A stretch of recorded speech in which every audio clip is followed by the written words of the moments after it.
misery, the pains and suffering of Liverpool continue with yet another humiliating 0-3 defeat as they got crashed out of the League Cup as they were beaten by Crystal Palace. And the coach of the side, talking about Anslot, tried to explain the reason. But then, Kingsley, just like we say in our local parlance, you explain, no evidence. No evidence for Anslot, who was just trying to explain the reason why his side lost. But then, this is the third defeat that they have suffered in the hands of Crystal Palace in the last 80 days.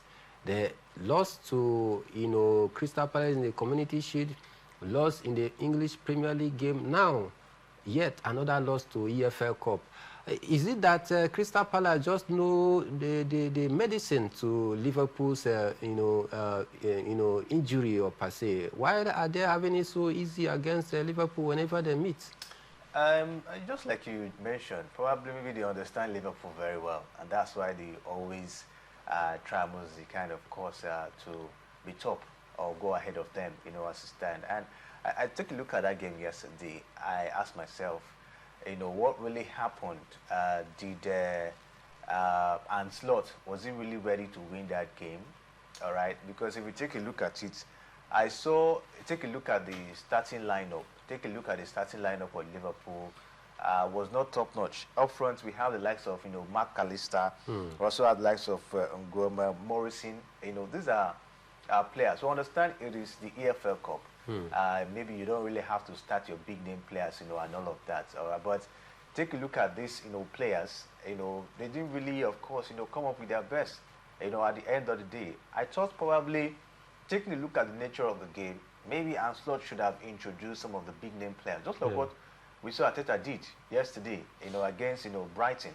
So for me, I think Anslot didn't really, of course, live up to expectation. The young players, of course, he brought did not also live up to expectation on the pitch of play. I thought he would have maybe see how to bring in some of the big names when he saw that, of course, the game is really getting much, of course, intense. How these players he brought, Ioni, the likes of Endo, you go down to the defense, Ramsey.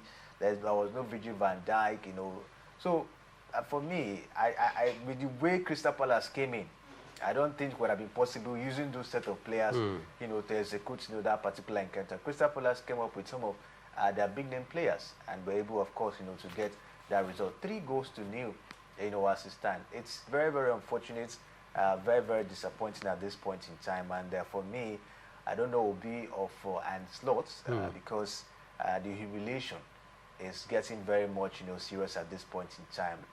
Out of 7 games in that competition, they've lost 6.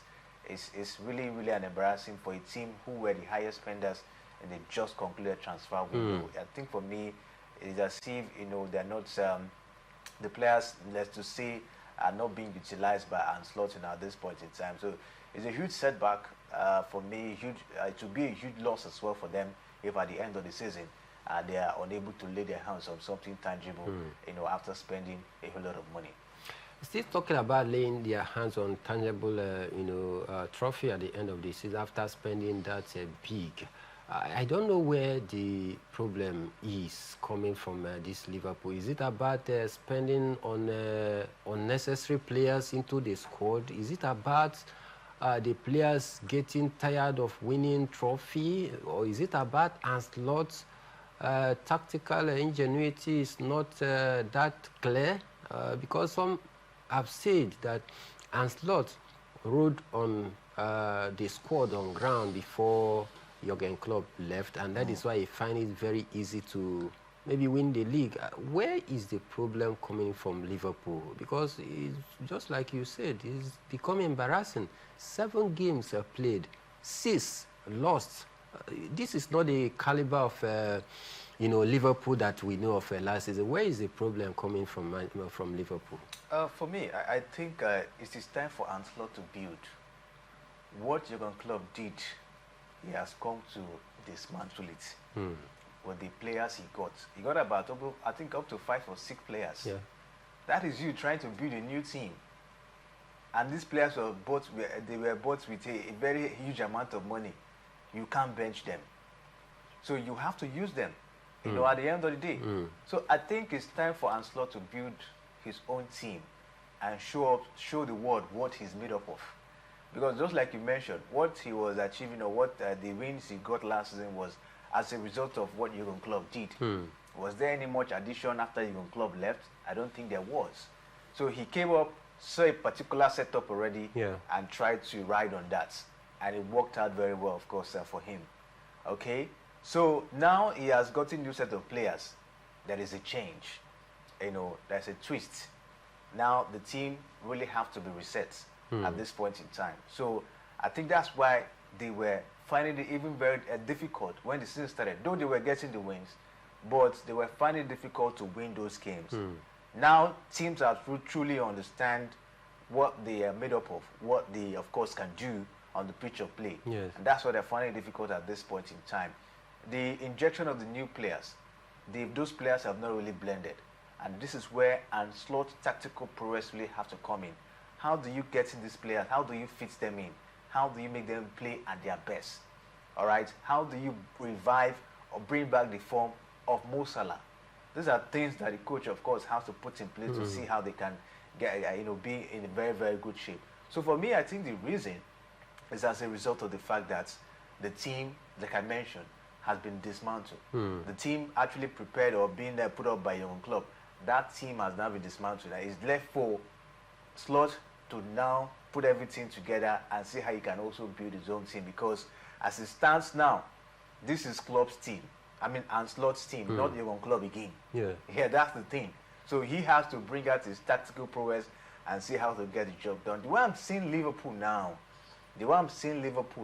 that winning mentality has really gone down. And it will take a whole lot to revive back that confidence at this point in time. You're going Mo Salah not in form, at this point in time.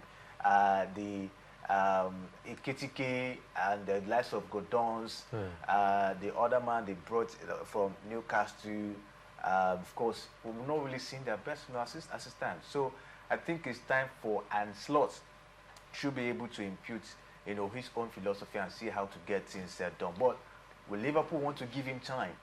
That's I don't know. It's a big question. Will Liverpool give him a time for him to rebuild after unbundling that very team that was set up by Jurgen Klopp? Now he's trying to rebuild, getting players like, Joseph Frimpong, likes of Flore Wies. We talk about Alexander Isak, Kitike, plus other players that he got. So now it is time for the Ancelotti era. It has begun properly as he tried to unbundle the team and, of course, try to reset it in a way and manner that people will now know that this is Ancelotti's team and no longer the Jurgen Klopp's team. But then it's looking very shaky for Ancelotti, and the big question is, will Liverpool give him the luxury of time? Will Liverpool be patient to allow Ancelotti rebuild back what is, he has unbundled? It still remains a very big question, but we can tell you that it's a very trying time for Ancelotti and Liverpool. 7 games, 6 lost. So far, some have said Liverpool have lost their identity. And we just wait and see if they can be able to, of course, get back their winning magic back on track. But then, some have said it's going to take a while. But in football, anything can just happen. But we are very hopeful that Ancelotti we try to, of course, change the narrative.